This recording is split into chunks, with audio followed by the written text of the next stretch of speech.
Welcome to exam ambition. आज है 9 अप्रैल 2021 और 9 अप्रैल 2021 से करंट अफेयर्स के जितने भी इंपॉर्टेंट क्वेश्चन बनेंगे सारे आज हम इस वीडियो में डिस्कस करेंगे। तो चलिए स्टार्ट करते हैं। पहला क्वेश्चन है, पोंग डैम किस राज्य में स्थित है? तो इस क्वेश्चन का सही ऑप्शन है बी, हिमाचल प्रदेश। पोंग डैम हिमाचल प्रदेश के कांगड़ा जिले में स्थित है। हाल ही में पोंग डैम में मृत मिले विदेशी पक्षियों में बर्ड फ्लू का नया स्ट्रेन मिला है। इस नए स्ट्रेन की खोज राष्ट्रीय उच्च सुरक्षा पशु रोग संस्थान भोपाल ने की है। पोंग डैम क्षेत्र में मृत मिले 99 पक्षियों में H5N8 एवियन इन्फ्लुएंजा वायरस मिला है। पोंग डैम को महाराणा प्रताप सागर वन्य जीव अभ्यारण्य भी कहा जाता है। यह है मैप में हिमाचल प्रदेश। हिमाचल प्रदेश की समर कैपिटल है शिमला और विंटर कैपिटल है धर्मशाला। हिमाचल प्रदेश के मुख्यमंत्री हैं जयराम ठाकुर और हिमाचल प्रदेश के राज्यपाल हैं बंडारू दत्तात्रेय। हिमाचल प्रदेश में विधानसभा की 68 सीट है, लोकसभा की 4 सीट है और राज्यसभा की 3 सीट है। हिमाचल प्रदेश के वर्तमान मुख्य न्यायाधीश लिंगप्पा नारायण स्वामी हैं। नेक्स्ट क्वेश्चन, किस भारतीय संस्थान ने सुपेस नामक AI पोर्टल लॉन्च किया है? तो इस क्वेश्चन का सही ऑप्शन है बी, सुप्रीम कोर्ट। हाल ही में सुप्रीम कोर्ट ने AI driven research portal SUPACE launch किया है। इस पोर्टल का शुभारंभ भारत के वर्तमान मुख्य न्यायाधीश शरद अरविंद बोबडे ने किया है। सुपेस का पूरा नाम supreme court portal for assistance in courts efficiency है। इस पोर्टल से जजों को रिसर्च करना आसान हो जाएगा, जिससे उनका वर्कलोड कम होगा। इस पोर्टल पर विभिन्न प्रासंगिक फैक्ट्स एवं कानून रहेंगे, जिससे जजों को रिसर्च में आसानी होगी एवं उनके कार्यों की दक्षता बढ़ेगी। नेक्स्ट क्वेश्चन, ब्रिक्स देशों के वित्त मंत्रियों और केंद्रीय बैंक के गवर्नर की 2021 के बैठक की मेजबानी किस देश ने की है? तो इस क्वेश्चन का सही ऑप्शन है सी, भारत। ब्रिक्स देशों के वित्त मंत्रियों और केंद्रीय बैंक के गवर्नर की 2021 की बैठक की मेजबानी भारत ने की है। इस बैठक की अध्यक्षता संयुक्त रूप से केंद्रीय वित्त मंत्री निर्मला सीतारमण और भारतीय रिजर्व बैंक के गवर्नर श्री शक्तिकांत दास ने की है। इस बैठक में सभी ब्रिक्स देशों के वित्त मंत्री और केंद्रीय बैंक के गवर्नर शामिल हुए हैं। इस बैठक में ग्लोबल इकोनॉमिक आउटलुक और कोविड-19 महामारी, सोशल इंफ्रास्ट्रक्चर, फाइनेंस और डिजिटल टेक्नोलॉजीज का उपयोग, सीमा शुल्क से संबंधित जैसे मुद्दों पर चर्चा की गई है। ब्रिक्स की स्थापना 2006 में ब्राजील, रूस, चीन और भारत ने मिलकर ब्रिक के रूप में की थी। 2009 में जब दक्षिण अफ्रीका ब्रिक में शामिल होने के बाद इसका नाम ब्रिक्स हो गया। नेक्स्ट क्वेश्चन, किस केंद्र शासित प्रदेश में हमारी सड़क और तामीर तरक्की मोबाइल ऐप लॉन्च किया गया है? तो इस क्वेश्चन का सही ऑप्शन है ए, जम्मू कश्मीर। हाल ही में जम्मू कश्मीर प्रशासन ने हमारी सड़क और तामीर तरक्की मोबाइल ऐप लॉन्च किया है। इस मोबाइल ऐप का उद्देश्य जम्मू कश्मीर के ई-गवर्नेंस संरचना को मजबूत करना एवं सिस्टम में पारदर्शिता लाना है। इस मोबाइल ऐप के जरिए वहां के निवासी अपनी शिकायतें दर्ज करा सकते हैं और उन्हें ट्रैक भी कर सकते हैं। इसके अलावा किसी क्षेत्र में चल रहे विकास कार्य का निरीक्षण भी इसके द्वारा किया जा सकता है। यह है मैप में जम्मू कश्मीर। जम्मू कश्मीर की कैपिटल है श्रीनगर और जम्मू कश्मीर के उपराज्यपाल है मनोज सिन्हा। नेक्स्ट क्वेश्चन, वर्ष 2020 का देवी शंकर अवस्थी स्मृति सम्मान किसे प्रदान किया गया है? तो इस क्वेश्चन का सही ऑप्शन है ए, आशुतोष भारद्वाज। वर्ष 2020 का देवी शंकर अवस्थी स्मृति सम्मान आशुतोष भारद्वाज को प्रदान किया गया है। उन्हें यह पुरस्कार पुस्तक पितृवध के लिए दिया गया है। ये हैं आशुतोष भारद्वाज। वर्ष 2019 का यह सम्मान विचार और आलोचना के पुस्तक के लिए राहुल सिंह को दिया गया था। देवशंकर अवस्थी स्मृति सम्मान समकालीन हिंदी आलोचना के विकास में उल्लेखनीय योगदान के लिए प्रत्येक वर्ष युवा आलोचक को उनकी एक महत्वपूर्ण आलोचनात्मक कृति के लिए प्रदान किया जाता है। इस सम्मान की स्थापना हिंदी के लोकप्रिय आलोचक देवी शंकर अवस्थी की स्मृति में 1995 में की गई थी। नेक्स्ट क्वेश्चन, किस मंत्रालय के द्वारा अनामाया पहल की शुरुआत की गई है? तो इस क्वेश्चन का सही ऑप्शन है सी, जनजातीय मामलों के मंत्रालय।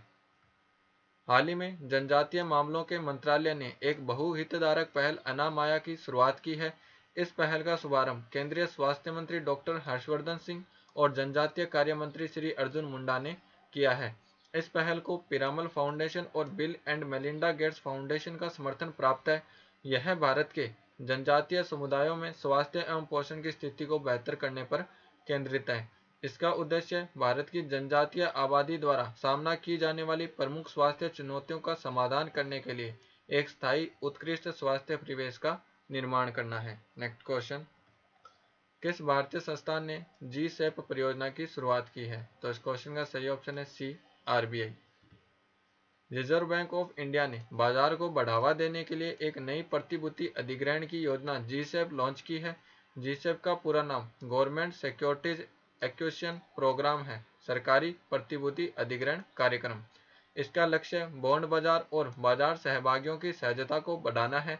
Reserve Bank of India G SAP के माध्यम से वित्त वर्ष 2021-22 की पहली तिमाही में 1 लाख करोड़ की सरकारी प्रतिभूतियों की खरीद करेगा।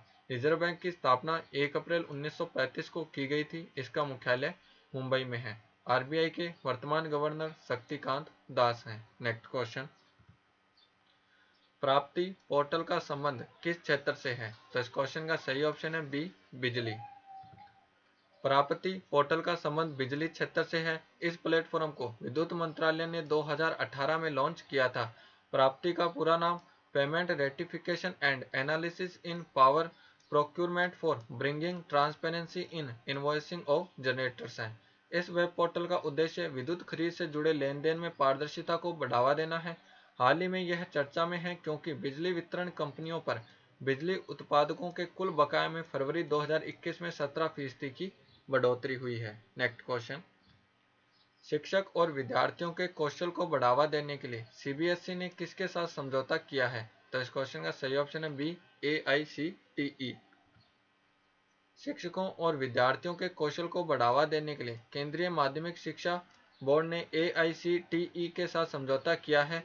इस समझौते का उद्देश्य शिक्षकों और विद्यार्थियों के लिए कौशल विकास को बढ़ावा देना और उन्हें प्रशिक्षित करना है।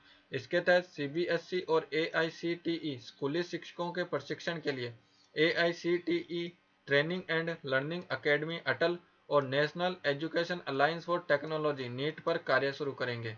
अखिल भारतीय तकनीकी शिक्षा परिषद AICTE की स्थापना नवंबर 1945 में राष्ट्रीय स्तर की एक सर्वोच्च सलाहकार संस्था के रूप में की गई थी। इसका मुख्यालय नई दिल्ली में है। नेक्स्ट क्वेश्चन, वैज्ञानिक अनुसंधान के लिए 2021 के जीडी बिरला पुरस्कार के लिए किसे चुना गया है? तो इस क्वेश्चन का सही ऑप्शन है सी, सुमन चक्रवर्ती। वैज्ञानिक अनुसंधान के लिए वर्ष 2021 के जीडी बिरला पुरस्कार के लिए सुमन चक्रवर्ती को चुना गया है।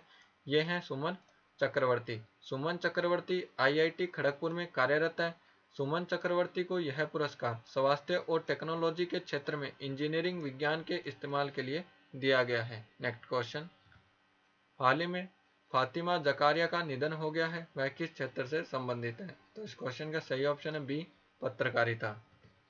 हाल ही में फातिमा जकारिया का 85 वर्ष की आयु में निधन हो गया है। वह प्रसिद्ध पत्रकार और सामाजिक कार्यकर्ता थी। यह थी Fatima Zakaria. Fatima Zakaria Times of India और ताज मैगजीन में भी कार्य किया था। शिक्षा के क्षेत्र में व्यापक रूप से कार्य करने के लिए इन्हें 2006 में पद्मश्री से भी सम्मानित किया गया था। नेक्स्ट क्वेश्चन, पब्लिक सिस्टम में इनोवेशन को बढ़ावा देने के लिए अटल इनोवेशन मिशन ने किस संस्था के साथ साझेदारी की है? तो इस क्वेश्चन का सही ऑप्शन है B, centre for innovation in public system. Public system में नवाचार लाने के लिए अटल इनोवेशन मिशन ने mission centre for innovation in public system के साथ साझेदारी की है। इसका उद्देश्य इनोवेशन के जरिए पब्लिक सेवा में सुधार लाना है। इस समझौते के तहत दोनों संस्थाएं मिलकर स्टार्टअप्स के इनोवेशन को जमीनी स्तर पर पहुंचाने में मदद करेगी। अटल इनोवेशन मिशन नीति आयोग के तत्वाधान में भारत सरकार की प्रमुख पहल है। इसका उद्देश्य देश में नवाचार एवं उद्यमिता के गतिशील इकोसिस्टम को बढ़ावा देना है। नेक्स्ट क्वेश्चन, किस राज्य सरकार ने आर्थिक रूप से पिछड़े वर्ग को नौकरियों में आयु सीमा में छूट देने का निर्णय लिया है? तो इस क्वेश्चन का सही ऑप्शन है सी, राजस्थान। हाल ही में राजस्थान राज्य सरकार ने आर्थिक रूप से पिछड़े वर्ग EWS को नौकरियों में आयु सीमा में छूट देने का निर्णय लिया है।